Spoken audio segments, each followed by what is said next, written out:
Assalamualaikum warahmatullahi wabarakatuh.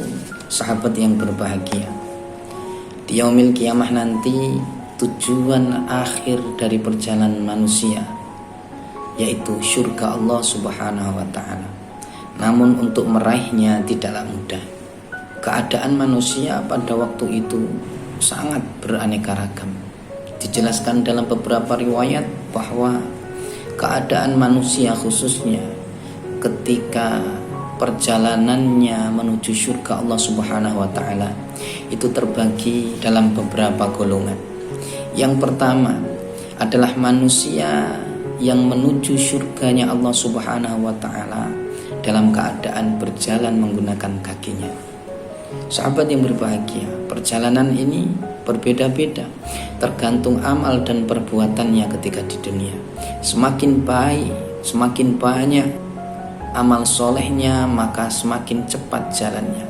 Karena waktu itu ada yang berjalan menuju surga dalam keadaan sangat lambat ataupun berjalan biasa, lari kecil, atau bahkan ada yang berjalan dengan lari yang sangat cepat. Siapa mereka? Yaitu orang-orang yang beriman, orang-orang yang beragama Islam. Semoga kita termasuk dari hamba Allah yang nanti menuju surganya dalam keadaan berjalan bahkan bisa cepat. Amin. Golongan yang kedua adalah ia yang menuju surganya Allah subhanahu wa ta'ala, na'udzubillah, bukan dengan berjalan, namun dia dalam keadaan merangkak menggunakan kaki dan bokongnya, atau kita sering menyebutnya ngesot. Siapa mereka?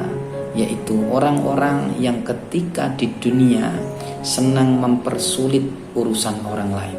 Dia yang ketika di dunia senang membuat orang lain urusannya tidak mudah. Seorang bos mungkin mempunyai anak buah, waktunya memberikan gajian namun ditahannya. Mungkin dipotong, kamu kan kemarin punya salah, kamu kan kemarin melakukan kesalahan, kamu kemarin kan tidak berangkat, tapi kan izin, gak ada alasan, ini dipotong, ini ditahan. Orang yang mempersulit urusan orang lain, maka nanti ketika di yaumil kiamah ia berjalan menuju surganya Allah subhanahu wa ta'ala dalam keadaan ngesot. Semoga kita terhindar dari golongan yang kedua. Kemudian pada golongan yang ketiga, yaitu manusia berjalan menuju surganya Allah subhanahu wa ta'ala, atau dalam artian ketika melewati jembatan Shiratal Mustaqim. Ini lebih naudzubillah, ini menggunakan wajahnya, bukan dengan tangan, kaki, ngesot, bukan, namun dengan wajahnya. Siapa mereka? Yaitu orang-orang yang kafir, orang-orang yang tidak percaya dengan Allah subhanahu wa ta'ala. Dengan kaki saja ada yang kakinya terbelah, ada yang kakinya tak kuasa menahan tajamnya jembatan Shiratal Mustaqim.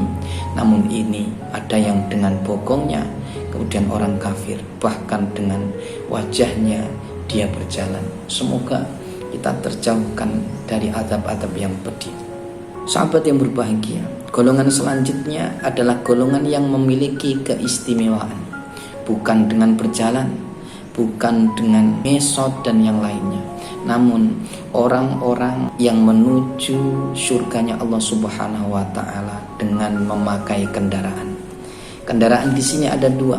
Yang pertama adalah kendaraan kurban.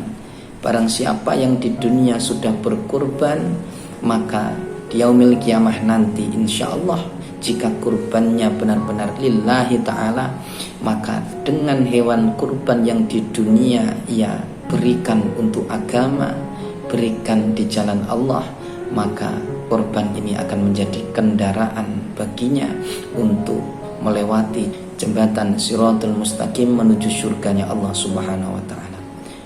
Korban kan butuh biaya, korban kan butuh uang.